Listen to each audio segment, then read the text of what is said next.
Hello students, मैंने क्लूता स्वागत करता हूं आपका इस वीडियो में, जिसमें हम लोग पृष्ठीय क्षेत्रफल और आयतन वाले चैप्टर की लास्ट प्रश्नावली 13.4 कंप्लीट करने वाले हैं। इससे पीछे वाले वीडियो में हमने 13.4 के सारे उदाहरण कर लिए थे और उससे रिलेटेड जितने भी फॉर्मुलेज हैं, ये सारे फॉर्मुलेज हमने डिस्कस कर लिए थे, कैसे इसको निकाला जाता है या कैसे इसको याद किया जा सकता है आसानी से शंकु के सूत्रों का इस्तेमाल करते हुए। तो बहुत आसान है इनको याद रखना। फिर भी मैंने एक बार यहां लिख दिया है रेफरेंस के लिए। फिर हम एक एक क्वेश्चन अब स्टार्ट करने वाले हैं। 1 से लेके 5 तक टोटल 5 क्वेश्चंस हैं। 1 से लेके 3 तो बहुत ही आसान क्वेश्चंस हैं, मतलब बहुत ही आसान, मतलब इन फॉर्मुलेज का डायरेक्ट इस्तेमाल है, ज्यादा कुछ दिमाग ही नहीं लगाना, एक्स्ट्रा कुछ निकालना ही नहीं है। चौथा और पांचवा क्वेश्चन जरूर थोड़ा दमदार है, उसको थोड़ा ध्यान से करना पड़ेगा, विशेष ध्यान आपको देना पड़ेगा उसमें। ठीक है, तो शुरू करेंगे। शुरू करने से पहले नोट्स और इंपॉर्टेंट क्वेश्चंस बहुत ही खास तरीके से बनाए हुए हैं, वो लर्न एंड शेयर की एप्लीकेशन पे आपको मिल जाएंगे। अगर आपने एप्लीकेशन डाउनलोड नहीं करी है तो तुरंत डाउनलोड करो, वीडियो के डिस्क्रिप्शन में आपको उसका भी लिंक मिल जाएगा सारे वीडियोस के साथ में। उसके अलावा संडे को टेस्ट होता है, हर संडे को ऑब्जेक्टिव टेस्ट होता है, वो भी उस एप्लीकेशन पर ही होता है, तो उसके लिए भी आपको एप्लीकेशन डाउनलोड करनी ही है और हर संडे को टेस्ट देना है। ठीक है, चलिए शुरू करेंगे। पहला क्वेश्चन है हमारे पास में, पानी पीने वाला एक गिलास 14 सेंटीमीटर ऊंचाई वाले एक शंकु के छिन्नक के आकार का है। पानी पीने का एक गिलास है। मैं बना देता हूं एक बार डायग्राम, जिस तरह का दिया हुआ है सिचुएशन, एक एक करके हम लोग डायग्राम बनाते जाते हैं उस तरह का। तो ये पानी का गिलास है शंकु के छिन्नक के आकार का, तो यूं बन जाएगा, थोड़ा सा यूं ले लेते हैं, ये पानी का गिलास बन गया।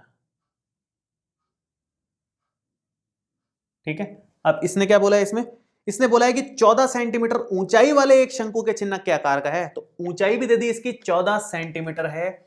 यहां से लेकर के ये कुल ऊंचाई 14 सेंटीमीटर है,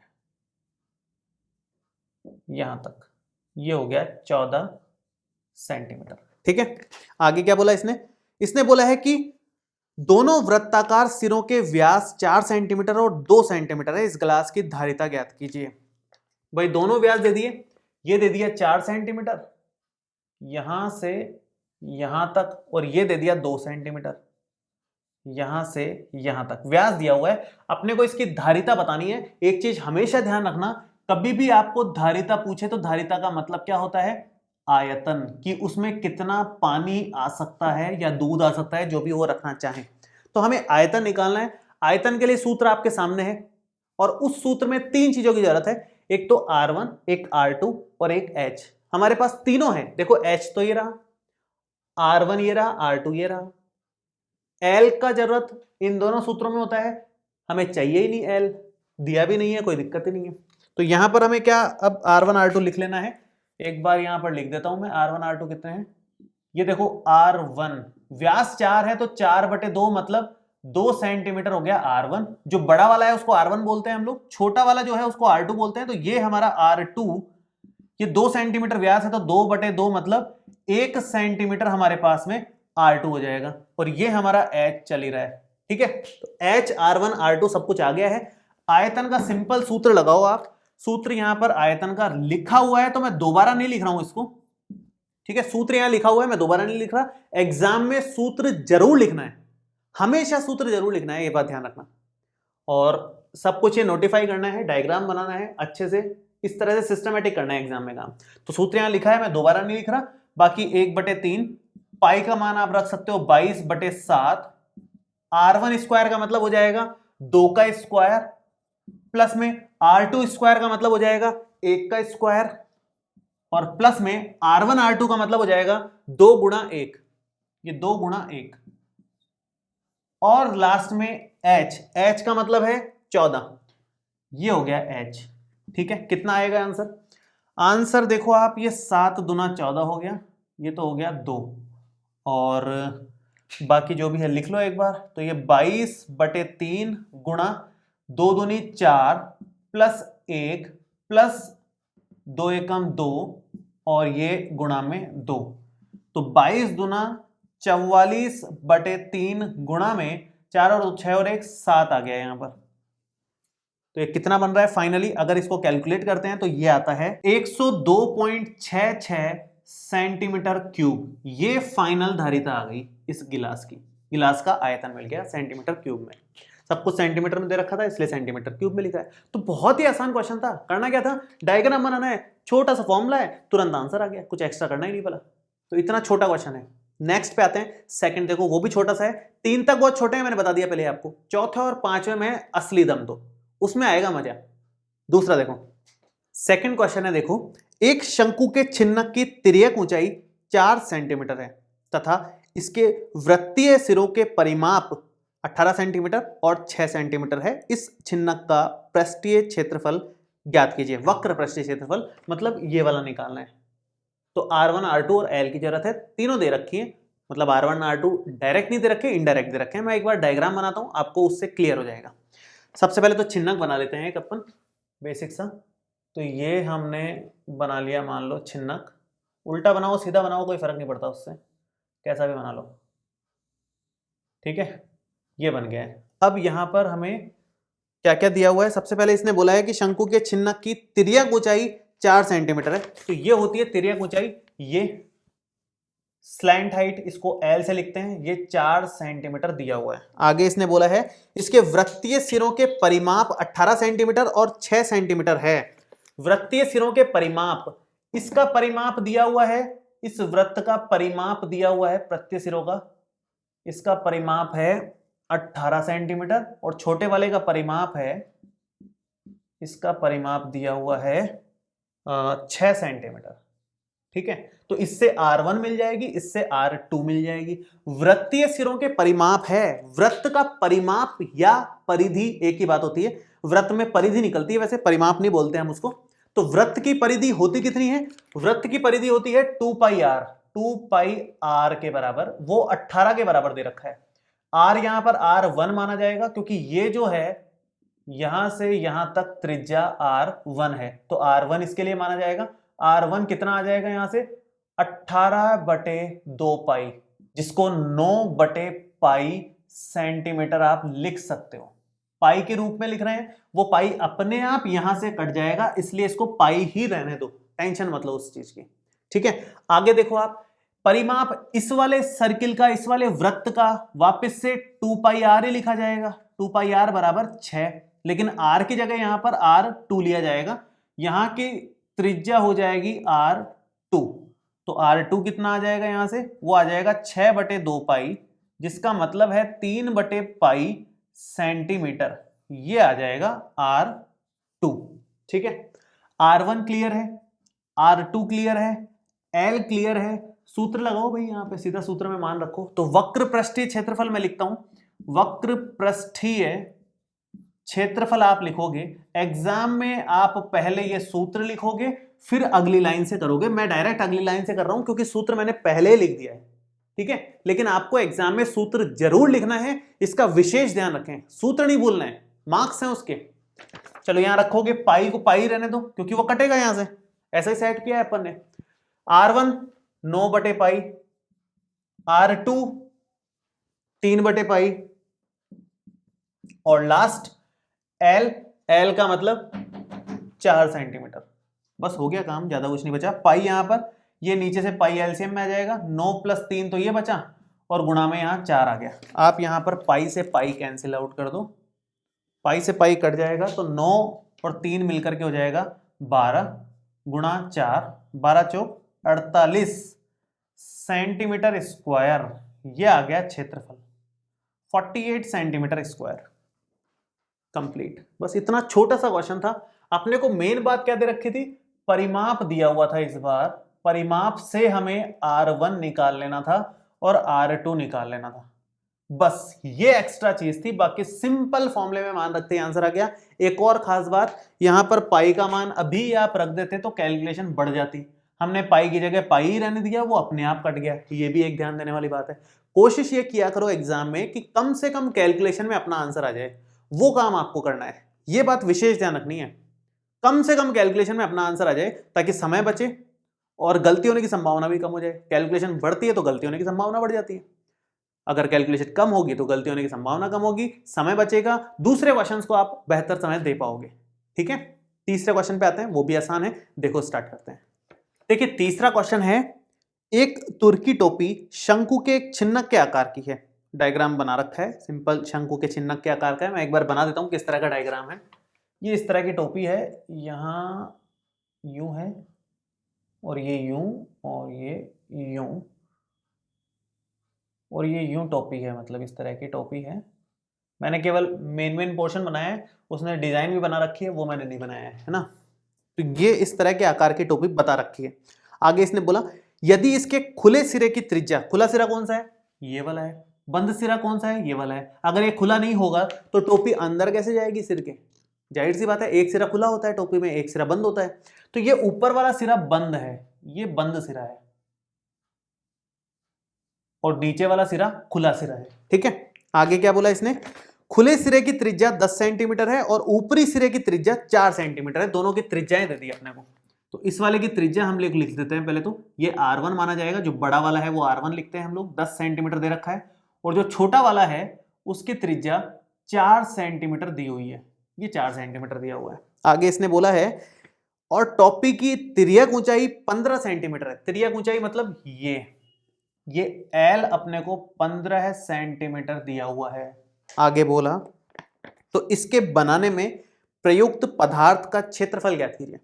अब इसको बनाने में प्रयुक्त पदार्थ का क्षेत्रफल निकालना है कि प्रयुक्त पदार्थ का क्षेत्रफल मतलब पृष्ठीय क्षेत्रफल निकालना है कि चारों तरफ का और ऊपर का पृष्ठीय क्षेत्रफल आएगा, नीचे का तो आएगा नहीं, नीचे से तो खुला है, बस काई का आएगा, चारों तरफ मतलब वक्र पृष्ठीय क्षेत्रफल आएगा, और ऊपर वाले सिरे जो कि बंद है उसका क्षेत्रफल आएगा, उस सर्किल का, उस वृत्त का क्षेत्रफल आएगा। तो क्या लिखोगे आप, शंकु के छिन्नक का वक्र पृष्ठीय क्षेत्रफल प्लस इस वृत्त का क्षेत्रफल या ऊपरी सिरे का क्षेत्रफल। तो यहां पर आप लिखोगे टोपी को बनाने में प्रयुक्त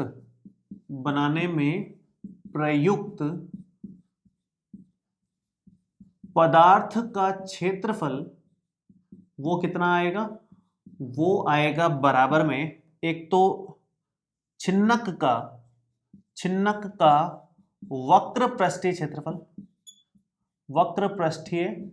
क्षेत्रफल और प्लस में ऊपरी वृत्ताकार भाग का क्षेत्रफल। मैंने लिख दिया वृत्त है भाई, ताकि कंफ्यूजन ही खत्म हो जाए। ऊपरी वृत्ताकार भाग का क्षेत्रफल क्या क्या होता है, इसका क्षेत्रफल तो सिंपल सा लिखा हुआ है, लिख दो, पाई R1 प्लस R2 इंटू में L प्लस में ऊपरी वृत्ताकार भाग का क्षेत्रफल। वृत्त का क्षेत्रफल होता है पाई R स्क्वायर, लेकिन यहां पर R कौन सा काम आएगा, R2, बड़े वाला R1 है तो छोटा वाला R2 है, R2 काम आएगा, तो यहां R2 लिख दो। ठीक, ज्यादा से ज्यादा आप इतना कर सकते हो कि पाई कॉमन ले सकते हो, तो आप पाई कॉमन ले लो, दोनों तरफ से कॉमन आ जाएगा, और यहां पर R1 प्लस R2 तो है ही, इंटू में L है ही, प्लस में R2 का स्क्वायर और हो गया साथ में, ये बड़ा ब्रैकेट। मैंने पाई यहां से और यहां से दोनों तरफ से बाहर ही ले लिया। अब मान रख दो बस आप, बाकी सबके जो हैं आपके पास में मान रखोगे तो क्या आएगा, पाई का मान तो हमें रखना है 22/7 या 3.14 जो भी आप रखते हो। R1 प्लस R2 है 10 प्लस 4, तो ये 10 प्लस 4 गुणा में L 15 प्लस में R2 का वर्ग, 4 का वर्ग होता है 16, 4 चौकू 16। ठीक है, कितना बनेगा ये बनेगा देखो 22/7 और 10 प्लस 4 14 गुणा 15 और प्लस में 16, 14 गुणा 15 और फिर प्लस में 16, कितना बन रहा है 22/7। 14 गुणा 15 बनेगा हमारे पास में, 14 गुणा 15 होता है 210 और ये 16 जुड़ेगा तो ये बनेगा 22 गुणा 216/7, 22 गुणा 226, सॉरी 226, 210 और 16 मिलकर 226 और बटे में 7। तो टोटल फाइनल आंसर आएगा इसका, कैलकुलेट करने के बाद आप कैलकुलेट कर सकते हो, 710.285 या 28 लिख दो केवल, उतना सेंटीमीटर, और क्योंकि क्षेत्रफल है तो स्क्वायर, ये फाइनल आंसर बनेगा। कितना, सेंटीमीटर स्क्वायर। बहुत सिंपल सा ही था, अपने को बस ये ध्यान रखना था किस किस का क्षेत्रफल लेना है। तो एक तो वक्र पृष्ठीय क्षेत्रफल लेना है, और ऊपर से जिससे टोपी बंद है छोटे वाले सिरे से उसका क्षेत्रफल भी लेना है। बस इतना सा बात ध्यान रखनी थी, बाकी तो बेसिक सी कैलकुलेशन है, कुछ खास काम नहीं किया इसमें। तीनों क्वेश्चंस बहुत ही आसान थे।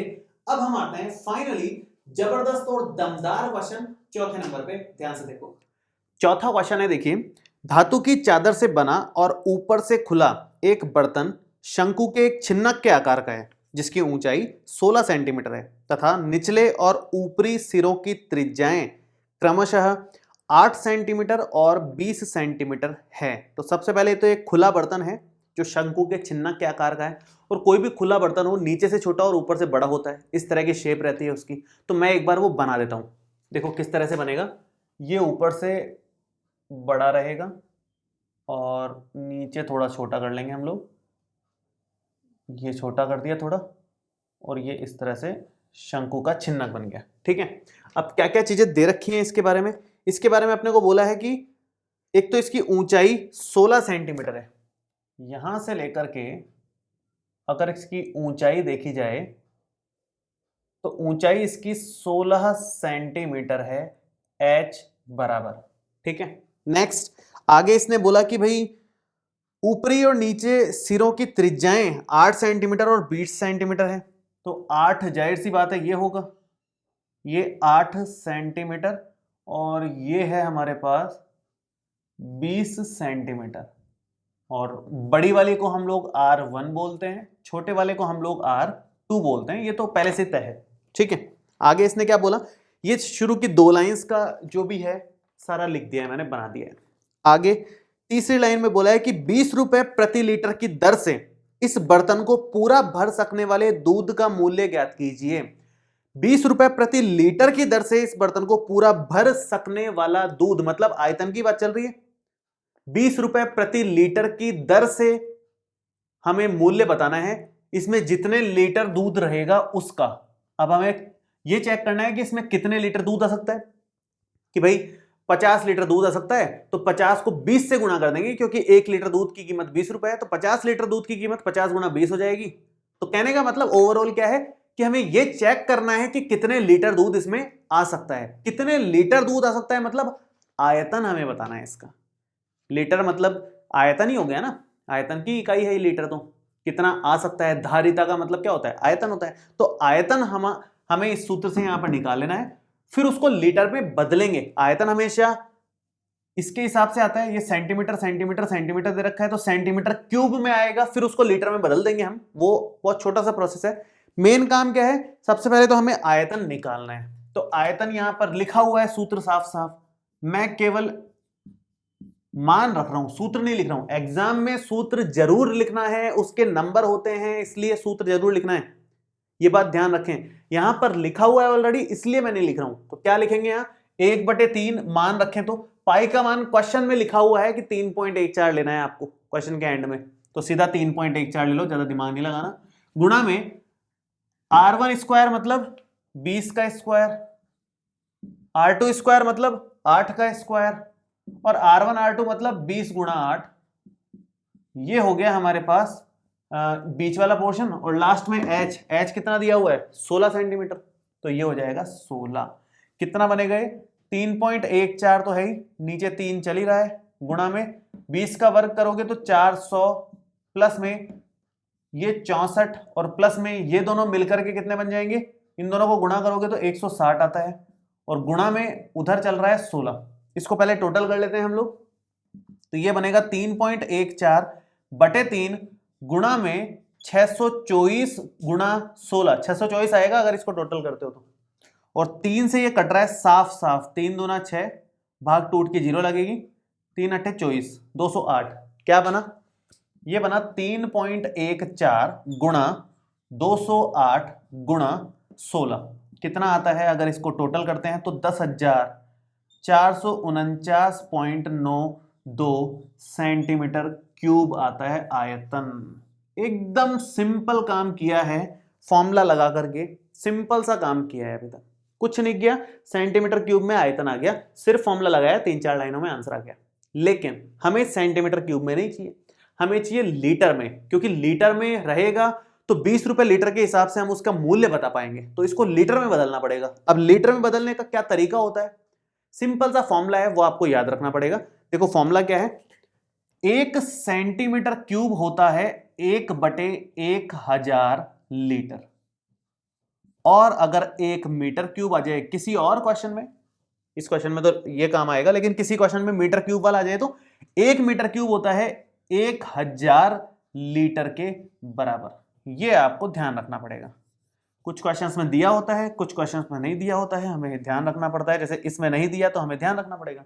तो हम ये वाला सूत्र लगाएंगे तो सेंटीमीटर क्यूब वाली चीज को 1000 से डिवाइड देने पर वो लीटर में बदल जाती है, तो इसको 1000 से डिवाइड देना है अपने को, ये बात दिमाग में रखो।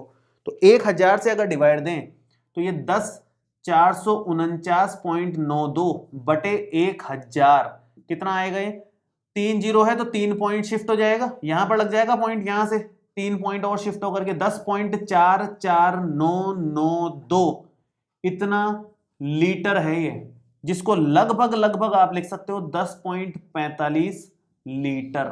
इतना दूध इस बर्तन में आ सकता है। 1 लीटर की कीमत आपको पता है, तो इतने लीटर की कीमत आप निकाल सकते हो। मैं यहां लिख देता हूं, ऊपर लिख देता है, ऐसा करते हैं। 1 लीटर दूध का मूल्य, 1 लीटर दूध का मूल्य कितना आएगा? ये आएगा 20 रुपए लिया हुआ है, क्वेश्चन में लिखा हुआ है 20 रुपए 1 लीटर का। तो इतने लीटर का कितना हो जाएगा? 10.45 लीटर दूध का मूल्य कितना आएगा? 10.45 लीटर दूध का मूल्य आएगा 20 गुणा 10.45, जितने लीटर है उसको 20 से गुणा कर दो, क्योंकि 1 लीटर का 20 रुपए है। सिंपल सी गणित है, तो बचपन में करते थे वो काम। अगर इन दोनों को आप गुणा करते हो तो यह आएगा 209 रुपए। 209 रुपए कीमत का दूध है इस बर्तन में। हमने इसकी धारिता निकाल करके, मतलब आयतन निकाल करके, कितने रुपए का मूल्य का दूध यहां पर है वो हमने निकाल लिया। आधा क्वेश्चन तो ये कह रहा था, शुरू की 3-4 लाइनें। तो लास्ट में कुछ और क्वेश्चन भी है जो इसको मिटाने के बाद हम लोग सॉल्व करेंगे। मैं एक बार पढ़ ही देता हूं फिर मिटाता हूं, ऐसा करता हूं। एक बार देखो क्या पूछा है, पहले पता तो हो क्या क्या निकालना है। आगे बोला है, साथ ही चौथी लाइन से अलग क्वेश्चन एकदम, साथ ही इस बर्तन को बनाने में प्रयुक्त धातु की चादर का मूल्य 8 रुपए प्रति 100 सेंटीमीटर स्क्वायर की दर से ज्ञात कीजिए। इस बर्तन को बनाने के लिए प्रयुक्त धातु की चादर का मूल्य 8 रुपए प्रति 100 सेंटीमीटर स्क्वायर की दर से ज्ञात कीजिए। तो धातु की चादर 100 सेंटीमीटर स्क्वायर मतलब क्षेत्रफल की बात चल रही है। इसको बनाने में कितनी धातु की चादर लगेगी? यूं चारों तरफ बनाने में इसको कितनी धातु की चादर लगेगी वो अपने को यहां पर कैलकुलेट कर। लेकिन एक खास बात, क्वेश्चन में स्टार्टिंग में बोला था कि धातु की चादर से बना और ऊपर से खुला एक बर्तन। कहने का मतलब यह है कि ऊपर से यह बर्तन खुला है लेकिन नीचे से यह बर्तन बंद है। नीचे से बंद होगा नहीं तो कोई भी चीज कैसे रह पाएगी इसमें? पानी या दूध कैसे रह पाएगा अगर नीचे से बंद नहीं करोगे इसको? तो ये सिरा तो बंद है, ये सिरा खुला है।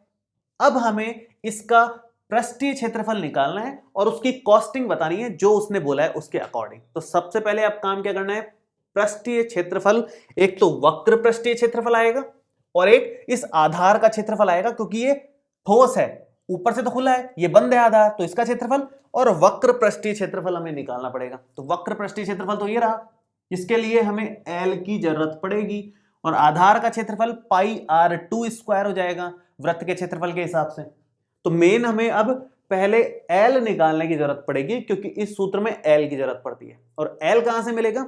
ये रहा, एल स्क्वायर बराबर r1 माइनस r2 का whole square plus h square से हम पहले एल निकालेंगे, फिर उस सूत्र में रख करके वक्र पृष्ठीय क्षेत्रफल आएगा, फिर उसमें क्या जोड़ोगे आप? आधार का क्षेत्रफल। तो धातु की चादर का कंप्लीट क्षेत्रफल मिल जाएगा हमारे को। ठीक है, तो इतना प्रोसेस है। मैं एक बार ये पूरा हटा देता हूं जो काम का नहीं है, फिर आगे शुरू करते हैं। तो सबसे पहले हम इस सूत्र की मदद से एल निकाल लेते हैं, फिर आगे बढ़ेंगे। तो एल देखो कैसे निकालेंगे, यहां से एल स्क्वायर बराबर r1 माइनस r2 का होल स्क्वायर। सूत्र यहां रखा हुआ है तो मैं दोबारा नहीं लिख रहा हूं। r1 माइनस r2 मतलब 20 माइनस 8 का स्क्वायर करोगे, ये 20 माइनस 8 का स्क्वायर, और h स्क्वायर का मतलब हो जाएगा 16 का स्क्वायर। एल स्क्वायर आ रहा है 20 माइनस 8 मतलब 12 का स्क्वायर प्लस में 16 का स्क्वायर। कितना होता है जरा लिख लेते हैं अपन इसमें। तो ये होगा 12 का स्क्वायर तो 144 और 16 का स्क्वायर 256। अगर दोनों को टोटल करते हो तो 400 आ रहा है, और 400 तो बड़ा आसान सा नंबर आ गया, क्योंकि इसका अंडर रूट हमें याद है 20 होता है, सबको पता है। 20 सेंटीमीटर साफ सुथरा एल आ गया हमारे पास में। ये एल बराबर 20 सेंटीमीटर। अब हमें क्या निकालना है? हमें निकालना है धातु की चादर का क्षेत्रफल, जिसमें वक्र पृष्ठीय क्षेत्रफल भी आएगा और आधार का क्षेत्रफल भी आएगा, क्योंकि वो नीचे है। ढक्कन नीचे का ही खुला रख दोगे तो पूरा का पूरा पानी नीचे बह जाएगा ना, यूं तो नीचे से तो बंद रखना ही पड़ेगा और ऊपर से खुला रखना पड़ेगा। तो ये सिचुएशन है। तो आप यहां पर लिखोगे कि धातु की चादर का क्षेत्रफल, धातु की चादर का क्षेत्रफल आएगा बराबर छिन्नक का वक्र पृष्ठीय क्षेत्रफल, वक्र पृष्ठीय क्षेत्रफल प्लस ये आधार का क्षेत्रफल। तो आधार, वृत्ताकार आधार का क्षेत्रफल लिख दो या सिंपल आधार का क्षेत्रफल लिख दो, जो आपको ठीक लगे वो आप इसमें लिख लो। तो अब आगे क्या लिखोगे, छिन्नक का पृष्ठीय क्षेत्रफल होता है, वो लिखा हुआ है ऊपर ही ऊपर, पाई R1 प्लस R2 इंटू में L, प्लस में आधार का क्षेत्रफल होगा पाई आर स्क्वायर के हिसाब से, क्योंकि वृत्ताकार आधार है तो पाई आर स्क्वायर, तो R2 स्क्वायर आ जाएगा। ठीक है, बस मान रख दो, अब कुछ खास काम नहीं करना। ज्यादा से ज्यादा आप इतना कर सकते हो कि पाई कॉमन ले सकते हो, जो बनेगा ये बनेगा R1 प्लस R2 इंटू में L और प्लस में यहां से R2 स्क्वायर, क्योंकि पाई हमने दोनों जगह से कॉमन ले लिया, यहां से भी बाहर ले लिया और यहां से भी बाहर ले लिया, जो बचा उसको मैंने लिख दिया है। अब आप सिर्फ मान रख दो और कुछ नहीं करना है। यहां पर पाई का मान 3.14 रखोगे, R1 प्लस R2 मतलब 20 प्लस 8, मैं सीधा 28 ही लिख देता हूं, और L का मतलब 20 है, यहां पर वो 20 लिख देते हैं, और प्लस में R2 स्क्वायर मतलब 8 का स्क्वायर होगा, ये 8 का स्क्वायर हो गया। कितना बनेगा ये बनेगा 3.14, ये 28 दूना 56 होता है, तो 56 और 0 लग जाएगी इसकी, 8 8 64 होता है। कितना बनेगा ये 3.14 गुणा में 560 प्लस 64 624, और इन दोनों को गुणा करते हो तो आएगा 1959.36 सेंटीमीटर स्क्वायर। ये हमारा धातु की चादर का क्षेत्रफल आ गया। कीमत निकालनी है, पैसे निकालने हैं, कितने की आएगी वो धातु की चादर, तो उसके लिए डेटा दे रखा है, आप क्वेश्चन में ध्यान से देखो तो 8 रुपए लग रहे हैं 100 सेंटीमीटर स्क्वायर धातु की चादर के क्षेत्रफल के। तो आप लिखोगे कि भाई 100, इसी पेन से कर देता हूं मैं, 100 सेंटीमीटर स्क्वायर चादर का मूल्य है 8 रुपए। तो 1 सेंटीमीटर स्क्वायर चादर का मूल्य कितना आएगा, ये बचपन में करते थे उस तरह के क्वेश्चंस हो गए। ये 100 को इधर डिवाइड में ले लेंगे तो 8/100 रुपए। तो ऐसे ही इतना सेंटीमीटर स्क्वायर 1959.36 सेंटीमीटर स्क्वायर चादर का मूल्य कितना आएगा, उसका मूल्य आएगा 8/100 गुणा, एक को इससे गुणा कर दिया तो इसको पूरी लाइन को मतलब इससे गुणा कर देंगे तो 1959.36 गुणा कर दो, बस सिंपल, जो बनेगा इससे आंसर है फाइनल का। और क्या बन रहा है इससे बनता है कि 156.75 रुपए की चादर है वो, ये चादर का मूल्य आ गया। तो इस तरह से क्वेश्चंस को सॉल्व करना है। बेसिकली इस क्वेश्चन में दो काम करने थे, एक तो पृष्ठीय क्षेत्रफल वाला काम था, वो ये रहा, बाद में किया हमने। उससे पहले वाला काम था आयतन वाला, और दोनों का जो एक्स्ट्रा काम था वो क्या था, दोनों का कॉस्टिंग निकालनी थी, मूल्य निकालना था। वो जो गिवन सिचुएशन दे रखी है उसके हिसाब से मूल्य आप निकालोगे, तो वो हमने निकाला है। तो काफी ज्यादा अच्छा क्वेश्चन है ये, अभी तक का सबसे बेस्ट क्वेश्चन है ये। इसको थोड़ा सा ध्यान से देखना है, ध्यान से करना है, बार बार रिविजन करना है। नेक्स्ट हम लोग 5th वाला क्वेश्चन लेते हैं, लास्ट क्वेश्चन, वो भी बहुत अच्छा क्वेश्चन है, उसको भी थोड़ा ध्यान से देखना पड़ेगा। स्टार्ट करते हैं। देखो बहुत ही अच्छा क्वेश्चन है, 5वां भी ध्यान से देखें।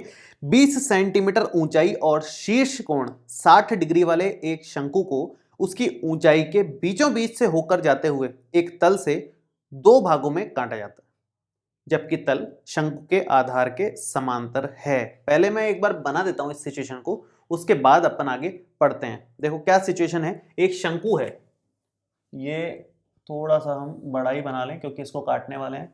ये शंकु है और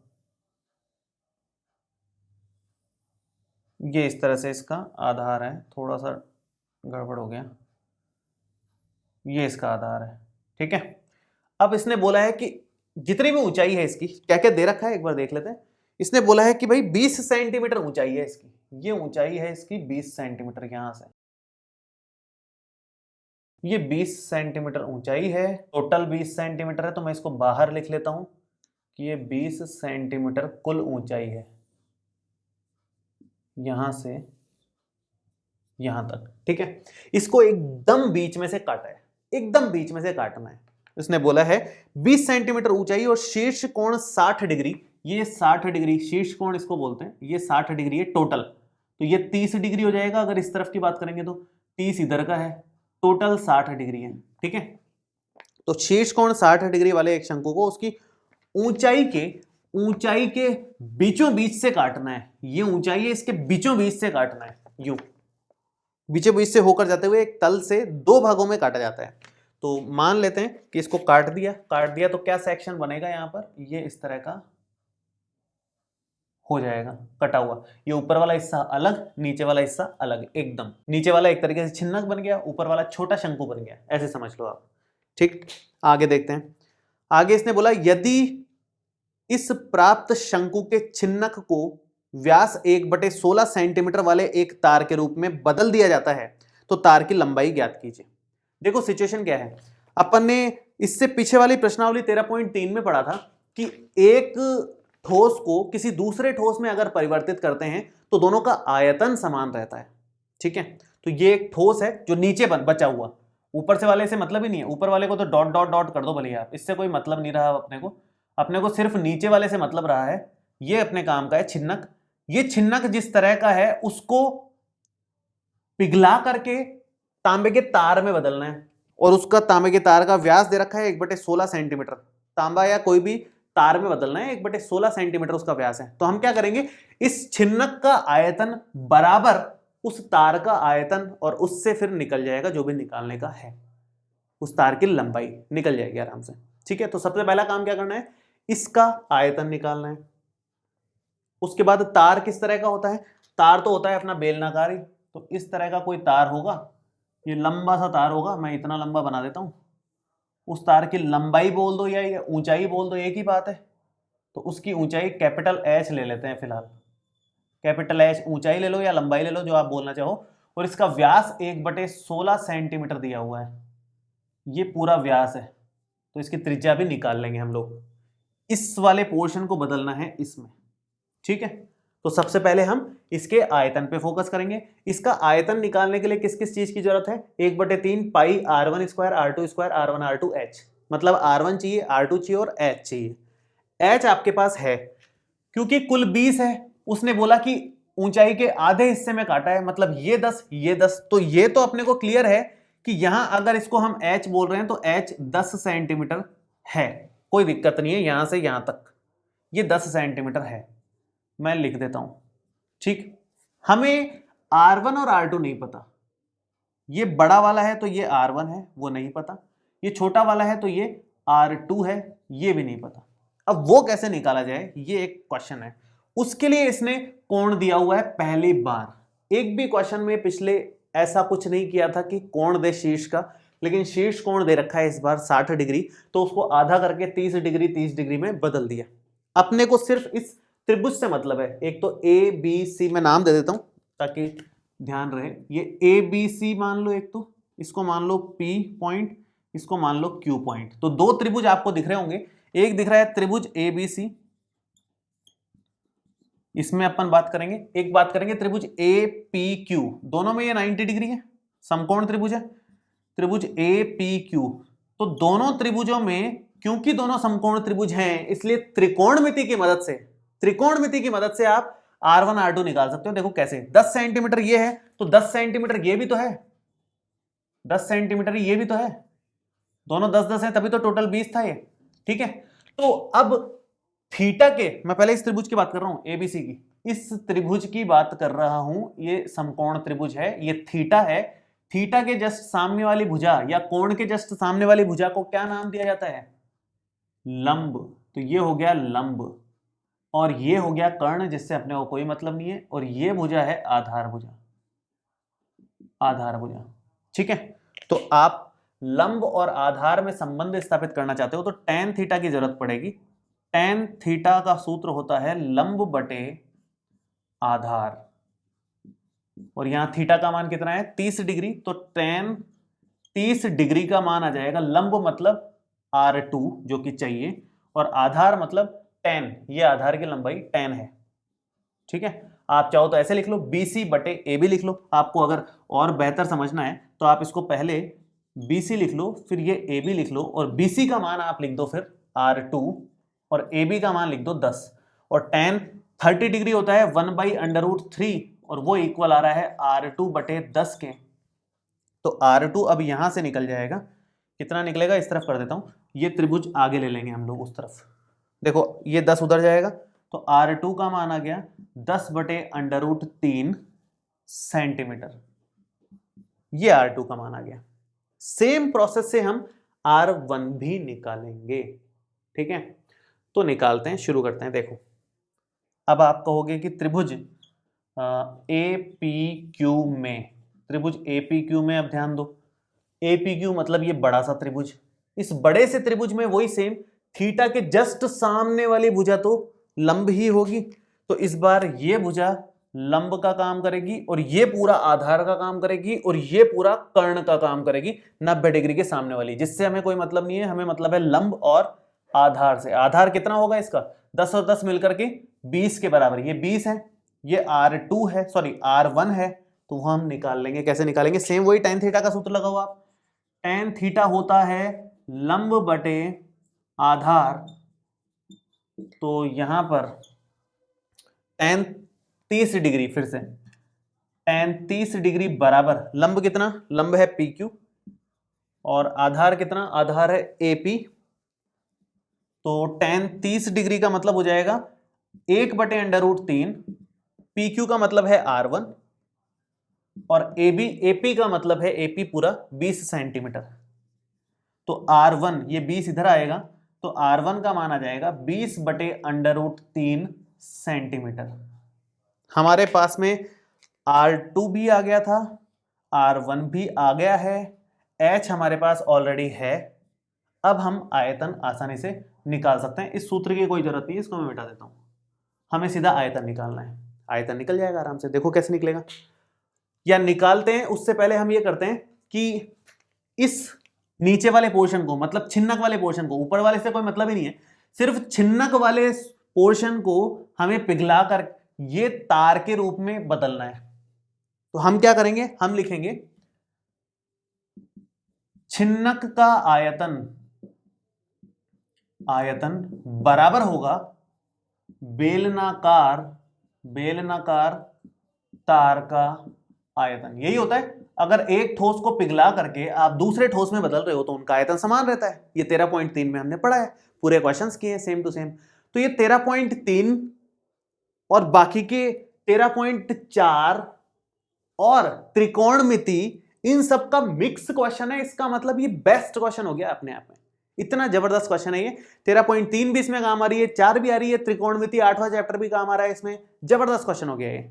तो अब यहां पर छिन्नक का आयतन आप लिख दो, क्या है, ये रहा, जो कि है 1/3 पाई R1 square plus R2 square plus R1 R2 into में H बराबर बेलनाकार तार का आयतन। बेलन का आयतन क्या होता है, बेलन का आयतन होता है पाई R स्क्वायर H। तो इसका कैपिटल H ले लो, R का मान स्मॉल r ले लो, भले कोई दिक्कत नहीं है।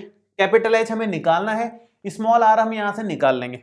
देखो कैसे निकालेंगे, स्मॉल r आएगा 1/16 का आधा, आधा मतलब 1/2 से गुणा, किसी को आधा करना है तो 1/2 से गुणा कर दो, 1/2 का मतलब आधा होता है, तो 1/16 का आधा हो जाएगा 1/32 सेंटीमीटर। आप ये मत कर देना, आधे बच्चे ये गलतियां करते हैं इसमें कि 1/16 का आधा होता है 1/8, जबकि 1/16 का दुगना होता है 1/8। तो देखो कैसे, अगर मान लो 1/16 कहीं लिखा है, इसको 2 से गुणा करोगे तो कितना आएगा 1/8, तो 1/16 का दुगना है 1/8, आधे को 1/8 मत कर देना। 1/16 का आधा कैसे निकालोगे, आधे से गुणा करके, मतलब 1/2 से गुणा करके, जो कि 1/32 आएगा। तो वो यहां पर लिखना है r का मान।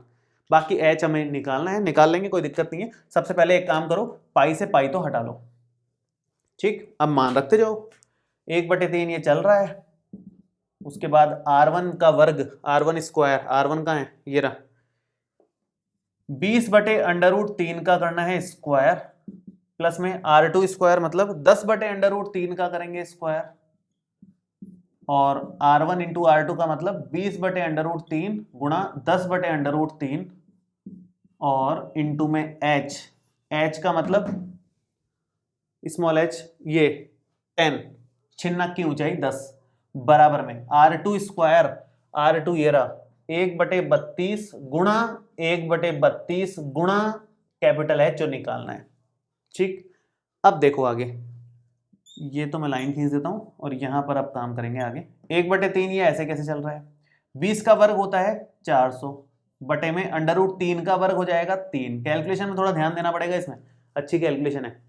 ऐसे ही 10 का वर्ग होता है 100, √3 का वर्ग होता है 3, प्लस में 20 गुणा 10 ऊपर के ऊपर 200 बन जाएंगे, और नीचे √3 और √3 मिलकर के 3 हो जाएगा, और गुणा में 10 चल रहा है बराबर में, इतना लेफ्ट साइड में हो गया, बराबर में 1/32 गुणा 1/32 और गुणा में h, ऐसे की ऐसे, उसमें कोई चेंज नहीं। ठीक, थोड़ा और कैलकुलेट कर लेते हैं। अगर यहाँ 3 एलसीएम में लेते हो, देखो ये 10 को तो इधर ले लो आप, तो 10/3 कर लो इसको, 10 ऊपर के ऊपर यहाँ आ गया, 3 नीचे है ही, और यहाँ अगर 3 आप एलसीएम में लेते हो तो 400 प्लस 100 प्लस 200 एक साथ हो जाएगा, और बराबर में जो चल रहा है वो सेम ऐसे कैसे 1/32 गुणा 1/32 गुणा h। अब बस हो गया है ऑलमोस्ट। ऊपर देखो 400 और 200 600, 600 और 100 700, तो ऊपर 700 के साथ एक जीरो और लग जाएगी क्योंकि 10 से गुणा हो रहा है, 700 गुणा 10 7000 तो ऊपर बच रहा है, नीचे 3 तिया 9 बच रहा है, गुणा में देखो ये 32 भाग में है, इधर आकर के गुणा में हो जाएगा, फिर से ये 32 भाग में है, उधर आकर के गुणा में हो जाएगा, और बराबर में h चल रहा है। अब हमें केवल इसको सॉल्व करना है, हमारे को ऊंचाई आ जाएगी इस बेलन की, या कह लो जो तार हम बनाने वाले हैं इसको पिघला करके उस तार की लंबाई आ जाएगी। तो क्या आएगा ये कैलकुलेट करने पर, ये आता है अपने पास में 796 444.44 सेंटीमीटर आ गई हमें तार की लंबाई या इस बेलन की ऊंचाई। ये सेंटीमीटर में आइए, आप चाहो तो इसको मीटर में बदल दो, मीटर में बदलने के लिए 100 से भाग देना पड़ेगा, और यहाँ पर जगह तो मुझे दिख नहीं रही है कहीं पर, तो इसको हटा देता हूँ मैं ऊपर, इनकी कोई जरूरत नहीं है, यहाँ पर बदल लेते हैं अपन इसको मीटर में। ठीक है, तो फाइनली तार की लंबाई जो आएगी, तार की लंबाई आएगी अगर मीटर में बदलना है तो, वरना आंसर तो आ गया, मीटर में बदलना है तो 796 444.44 बटे 100 मीटर, कितना आएगा ये, 2 पॉइंट और शिफ्ट हो जाएगा, 2 जीरो लगी हुई है तो ये बन जाएगा हमारे पास 7964.44 मीटर। ये फाइनल आंसर आ गया तार की लंबाई का। तो इस तरह से क्वेश्चन को सॉल्व करना है, थोड़ा अच्छा क्वेश्चन था, ये स्टैंडर्ड क्वेश्चन था, बहुत ही जबरदस्त क्वेश्चन था। ध्यान से करेंगे, मेरे ख्याल से 13वीं प्रश्नावली में आपको दिक्कत नहीं आएगी, हमने एक एक क्वेश्चन एक एक उदाहरण बहुत अच्छे से सॉल्व किया है। तो आप लोग थोड़ा रिवीजन करें ध्यान से, और फिर भी कोई डाउट आए तो नीचे कमेंट बॉक्स में लिख सकते हैं। ये वीडियो कैसा लगा ये भी कमेंट करके जरूर बताएं। मिलते हैं आपसे अगले वीडियो में। Thank you so much, all the best.